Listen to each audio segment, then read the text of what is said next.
we're back. So verse 9 talks about this mind having wisdom, which the 7 heads are 7 mountains on which the woman sits. Well, let's name these 7 mountains. You have the Aventine mountain, you have the Caeline mountain, you have the Capitoline mountain, you have the Esquiline mountain, the Palatine mountain, the Quirnal mountain, and the Viminal mountain, or hills. Okay, so these are all the 7 hills. Okay, 7 mountains, 7 hills. Again, Aventine, Caeline, Capitoline, Esquiline, Palatine, Quirnal, and the Viminal. Okay, so those are the 7 hills which Rome is seated upon. They did not yet count the Vaticanus hill, because it was not yet established at the time that this book was written. But the Vatican hill is also a part of this. But these are the 7 hills upon which the whore sits. Okay, and I will post those names in this resource so you can see where this is. And this is verified throughout history. This is what the mountains or the hills of Rome are established upon, the 7 mountains. Okay, and we're going to talk about these 7 sovereigns that go back to Pope Pius, I do believe, when this starts, when the Lateran Treaty was signed. And this is Pope Pius, I think it's the 10th, that actually signed the treaty with Benito Mussolini. And from there to now, we have 8 Caesars. Make no mistake about it. Caesars Maximus, okay? You want to call them Pontifex Maximus, but that is what they are, okay? So it's the same principle. But from the signing of the Lateran Treaty to the present day, we have 8 particular pontifexes, okay, or Caesars. And these kings, they are kings, they're going to lead the world into this, and have led the world into this conflagration that is soon about to be felt and known, okay? And when you look at the prophecy of Saint Malachi, and he also talks about these different popes, and this last pope that we have here, very interesting to note how all of this has played out with these 2 popes remaining at the end of time. And 2nd Ezra in the 12th chapter talks about 2 being present at the end of time. And I don't have that book with me right now, but I will post that link in here where you can read it for yourself and see how we have definitely seen these words come to pass and to be true. The Father's word is very true, okay? So we're going to now go to verse 12, and you're seeing these 10 horns, okay? Well, what are these 10 horns? These 10 horns can be understood as either 10 kingdoms, but when we look at and understand these 10 kingdoms, we have to go to Scripture. And we have to see how they play out, because there are 10 nations that are confederated to wipe out the name of Israel from the face of the earth. And this is what the entire purpose of the beast is, okay, and the dragon and the false prophet. Their intent, and I won't say that is their purpose, but they're not going to accomplish that purpose. But their intent, their goal, is to remove the name of Israel, so that the covenant of heaven and earth shall not be established, so that they can have their own kingdom, as Isaiah 14 clearly states, because they want to serve Lucifer, and they want Hillel, or Lucifer, to have his kingdom here on earth, and they want to be the ones to bring that, because he has promised them all the riches and glory of these kingdoms, okay? So let's go ahead and read this Psalm 83. We're going to read the first 8 verses. It says, O Elohim, do not remain silent, do not be speechless, and do not be still, O El. For look, your enemies make an uproar, and those hating you have lifted up their head. They craftily plot against your people, and they conspire against your treasured ones. They have said, come, and let us wipe them out as a nation, and let the name of Israel be remembered no more. For they have conspired together with one heart. They have made a covenant against you. Who are these people? The tents of Edom and the Ishmaelites, that's 2. Moab and the Hagarites, that's 4. Gebal and Ammon, 6. Amalek, 7. Philistia with the inhabitants of Sor, that's 9. Ashur also has joined with them. They have helped the children of Lot, Selah.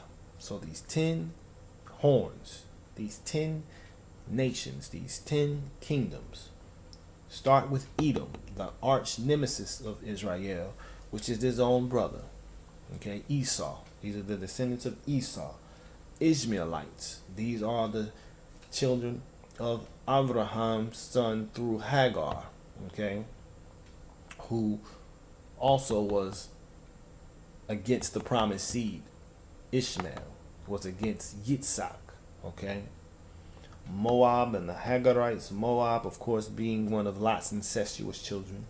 Hagar being the Egyptian woman, or the Mitzrite that Abraham received from the Pharaoh when he was down in Mitzrayim. Gebal, I do believe Gebal is a Hamite. Ammon is Lot's other incestuous son. Amalek, I do believe, is of the children of Esau. Philistia is also a Hamite, along with the inhabitants of Sor, who is a Hamite. Ashur, which is a Shemite. Okay, so these are the 10 nations here, or the 10 horns that are against the Father and his people, and are intent on removing Israel's name from the face of the earth.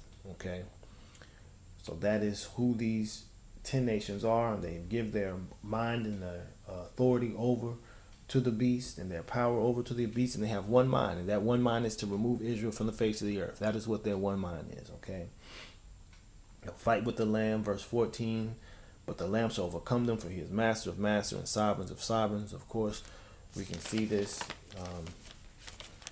in Revelation 13, 11 through 15, talking about this. I saw another beast coming up out of the earth. He had 2 horns like a lamb and spoke like a dragon. He exercises all the authority of the first beast in his presence, and causes the earth and those who dwell in it to worship the first beast, whose deadly wound was healed. And he does great signs, so that even he makes fire come down from the heaven on the earth before men. And he leads astray those dwelling on the earth because of those signs which he was given to do before the beast, saying to those dwelling on the earth to make an image to the beast, who was wounded by the sword, yet lived. And there was given to him to give spirit to the image of the beast, that his image of the beast should both speak and cause to be killed as many as would not worship the image of the beast. So this is war that he is waging. Now let's look at how the Lamb shall overcome them. This is beautiful. All praise to the Father. It says this, and we read it in verse 8 of 2 Thessalonians. It says, and then the lawless one shall be revealed, whom the master shall consume with the spirit of his mouth, the word, and bring to naught with the manifestation of his coming. I'm going to also put a 2nd Ezra passage on here that I want you all to look up. Again, I don't have that book with me right now, but I want you all to look up the 2nd Ezra passage that talks about how there's no sword in the hand, or weapon of war in the hand of this man who comes out of the sea, but shall smite his enemies with the words of his mouth. Okay, it's going to be a very powerful matter and powerful setting. So verse 14, now we see again this endurance. We have to see the endurance of the saints, and we'll see that in the book of Hebrews as we read the closing verses of chapter 11, 32 through 40. Because understand, this is going to be what they call the time of the great distress, or the great tribulation. And of course, the master tells us, he who endures to the end shall be saved. Because there's going to be some serious trials, particularly for those of us who unfortunately find ourselves in America and do not get out of America prior to the judgment taking place. Because this is where the Father is going to wear these heathens out. He's going to wear heathens out in this land. And that's the next chapter we'll read at a soon date and time of the 18th chapter of Revelation, and what is to come to this whore, okay, and to the Vatican, and to England as well. But America has a very special place in the heart of Yah for vengeance and wrath. A very special place. And if we don't see that for all America has done to the people of this world, from the indigenous natives here to my ancestors who were forced here to the people all over the world, really since World War II, I mean, it has been nothing but bloodshed and terror that has been spread. And so us who are of peace and are seeking to establish peace on these in this world, on this earth, we have to be wise as a serpent and harmless as a dove, and yet find ways to endure and to make sure that we are doing our Father's will and securing our lives and protecting our lives, okay? And that does require, any means at times, but we have to just be wise in our actions in doing so, because it is going to get very hot very soon. Food is going to be scarce. Water is going to be scarce. Peace is going to be scarce. People are going to be very distressed. People are going to be very unnerved. And we're seeing that now. We're seeing a spirit sweep through this earth of violence, inflicted to self and to others. And so, it's a demonic unleash of just dark spirits during these times. So let's go ahead and get to this Hebrews verse in light of what we have to endure, as we just read the 14th verse of talking about how the Lamb overcomes them, for he is master of masters and sovereign of sovereigns, and those with him are called and chosen and trustworthy. This is why here in Hebrews 11 verses 32 through 40. It says, "What more shall I say? For time would fail me to relate of Gideon and Barak and Shimson and Yiftah, also of Dawid and Shemuel and the prophets, who through belief," listen to this, "overcame kingdoms, overcame reigns, worked righteousness, obtained promises, stopped the mouth of lions, quenched the power of fire, escaped the edge of the sword, out of weakness were made strong, became mighty in battle, put foreign armies to flight. Women received back their dead by resurrection, and others were tortured, not accepting release to obtain a better resurrection. And others had trial of mockings and floggings and more, of chains and imprisonment. They were stoned, they were tried, they were sawn in two, they were slain with the sword. They went about in sheepskins and goatskins, being in need, afflicted, mistreated, of whom the world was not worthy, wandering in deserts and mountains and caves and holes of the earth. And having obtained witness through the belief, all these did not receive the promise, Elohim having provided what is better for us, that they should not be made perfect apart from us." I'm going to go on and read through this. "We too then, having so great a cloud of witnesses all around us," and we read this before, "let us lay aside every weight and the sin which so easily entangles us, and let us run with endurance the race set before us, looking to the Prince and Perfecter of our belief, Yahushua, who is the Lamb of Elohim, who for the joy that was set before him endured the stake, having despised the shame, and sat down at the right hand of the throne of Elohim. For consider him who endured such opposition from sinners against himself, lest you become weary and faint in your lives. You have not yet resisted unto blood, striving against sin." So I'm going to actually put that on there through 12:4. Very powerful verses, very encouraging verses. And we can see how our ancestors in this book overcame and have, through their faithfulness to Torah and their trusting in the word of the Most High, allowed them to receive the victory, even if death did come to them. Okay. But they died as what you call martyrs. Okay. They died as martyrs.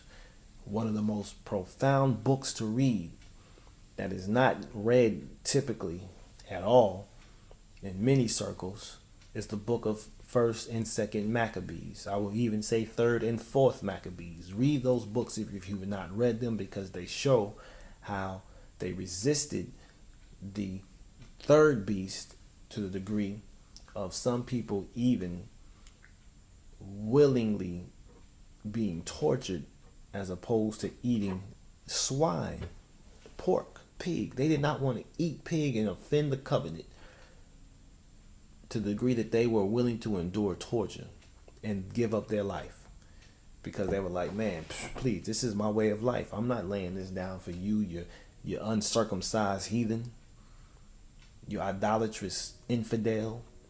And so they understood that, and they embraced their identity and their culture, and they overcame. And they even had many of these Gentiles who were first against them side with them, because they were like, man, these Israelites are real. They got incredible faith.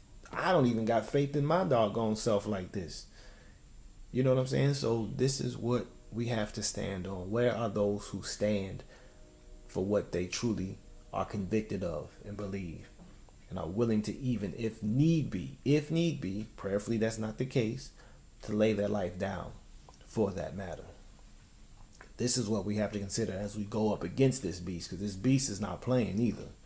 But know this: the Father is sovereign and the judge of all matters at the end of the day, and he is not playing, or it is not playing. The Spirit will not play.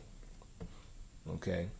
Fear not those who destroy the body, rather fear the one who destroys the body and can cast the soul into the lake of fire. That is what fear is truly to be consisted of. And that should be a healthy fear, by the way. We're wrapping this up. So verse 15 is very plain and evident. It lets you know that the waters which you saw where the horse sits are peoples, crowds, nations, and tongues. So many times when we're reading in scripture about water, for instance, Genesis 1, and you're talking about waters being separated from waters. Understand, that's not literally talking about waters. Again, you use the Sud version, or method of interpretation, that has a hidden and spiritual meaning. The spiritual meaning is they are peoples being separated.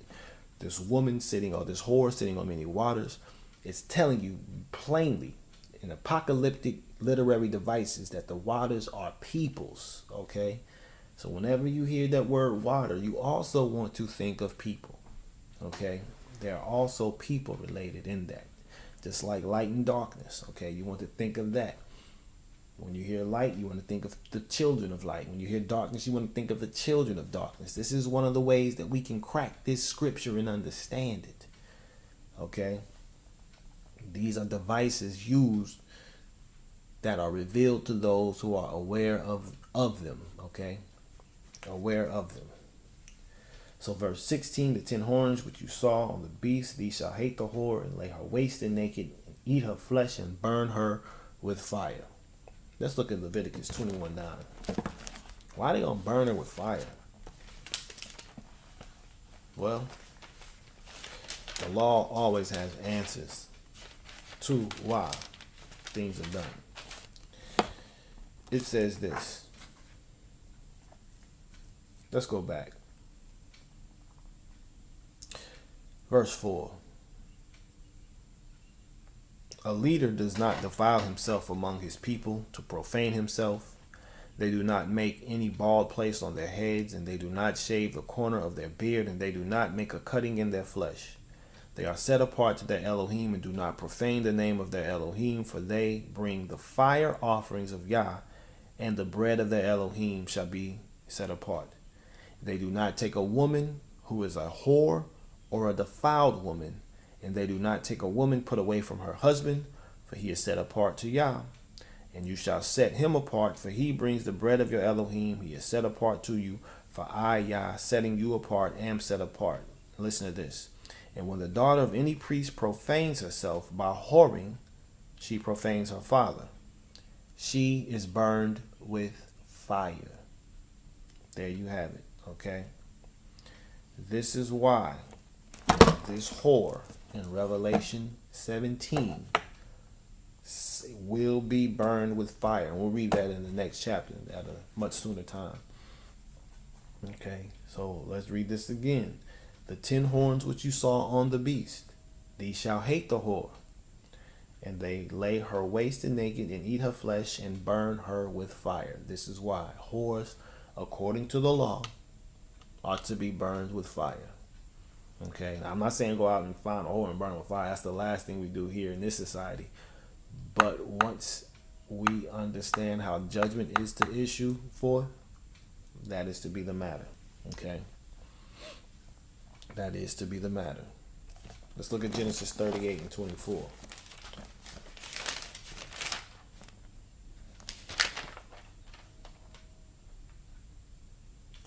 This is a very deep matter here. This is, of course, Yehuda after his wife Shua died, laid with his daughter-in-law, which he did not know was his daughter-in-law because she was dressed as a prostitute or a whore. Look what he says in the judgment. Came to be about 3 new moons after that Yehuda was informed, saying, Tomorrow your daughter-in-law has whored, and see, she has conceived by whoring. And Yehuda said, Bring her out, and let her be burned. So he understood how even then, when the Torah was not ratified and written, that she was to be burned as a result of her whoring. Okay. Let's look at Ezekiel 23. Ohala and Oholibah. Ohala and Oholibah. 23, 10 through 29. It says this. They uncovered her nakedness. They took away her sons and daughters, and they killed her with the sword, and she became a byword among women, and they executed judgments on her. And her sister Oholibah saw this, yet she became more corrupt in her lust than she, and in her whorings more corrupt than her sister's whorings. She lusted for the sons of Ashur, officers and rulers, the ones near, perfectly dressed, horsemen riding on horses, all of them desirable young men. And I saw that she was defiled. They both took the same way. And she increased her whorings, and she looked at men carved on the wall, images of Kasdim inscribed in red, girded with belts around their loins, flowing turbans on their head, all of them looking like officers, like the sons of Babel of Kasdim, the land of their birth. As soon as her eyes saw them, she lusted for them and sent messengers to them in Kasdima. And the sons of Babel came to her into the bed of carnal love, and they defiled her with their whorings. And she was defiled by them, and with her being turned from them in disgust. And she uncovered her whorings and uncovered her nakedness. Then I turned my being from her in disgust, as my being had turned from her sister in disgust. And she increased her whorings, remembering the days of her youth, when she whored in the land of Mitzrayim. And she lusted after her lovers, whose flesh is like the flesh of donkeys, and whose emission is like the emission of horses. Thus you long for the wickedness of your youth, when the Mizrite squeezed your nipples because of the breasts of your youth.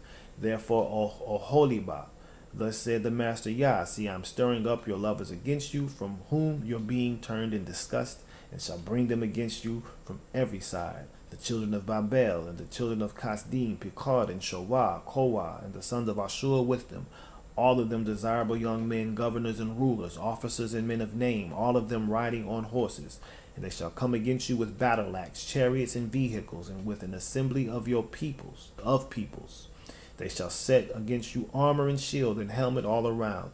And I shall commit the judgment to them, and they shall judge you according to their rulings. And I shall set my jealousy against you, and they shall deal heatedly with you. They shall cut off your nose and your ears, while the rest of you fall by the sword. Your sons and your daughters they shall take away, while the rest of you shall be consumed by fire. And they shall strip you of your garments and take your pretty jewels. And I shall put an end to your wickedness and to your whorings from the land of Mitzrayim, so that you do not lift up your eyes to them, neither remember Mitzrayim any more. For thus said the Master Yah, see, I am giving you into the hand of those whom you hate, into the hand of those from whom you're being turned in disgust. All right. So the whore shall be dealt with accordingly. All right. And this is what we have to understand when it comes down to Babylon. Now the Father judged Israel. The people of his choice, he has judged them for their whoring. So imagine the judgment that is going to come to his enemies, those who hate his people, who he still loves, but he had to chastise and discipline them as a father would his child, in love, okay, and in kind, depending on the nature of the offense that the child has committed. and the rebellion. So this is just going to be the end of the Gentiles when their judgment comes. There's no other way to put it. The times of the Gentiles is up anyway, and we're going to touch on that in a later teaching. But this is what you have to understand, much like the Mitzrites, okay, who the Father made Pharaoh's heart hard. Okay, the same thing is in verse 17 when we read that Elohim did give it into their minds to do his mind. So he was doing what was in his mind for them to do, okay, to weed out his people, to be of one mind and to give their reign to the beast until the words of Elohim shall be accomplished. And this is what we have to understand. The word of Elohim is being accomplished. These are the four beasts, the four empires, the four kingdoms that were the contractions to give birth to the kingdom of heaven on earth. These kingdoms were the kingdoms through which the kingdom was to be fulfilled. So these are like the quadmesters, the four quadmesters, okay, not trimesters because there's four of them. But we're dealing with now a fourfold kingdom of Gentile heathens that are going to attempt to prevent and thwart the chosen from getting into the kingdom, because many are called, few are chosen, and these are those who are going to sift out those who are chosen. Those who are not chosen, for the chosen will endure this matter. Okay. So the woman whom you saw is that great city, verse 18, having sovereignty over the sovereigns of the earth. And I'm going to post a concordant watch so you can see what a concordant is that the Vatican has and how they rule on earth through civil law. And most kingdoms and most governments, as we know today, have what they call civil law.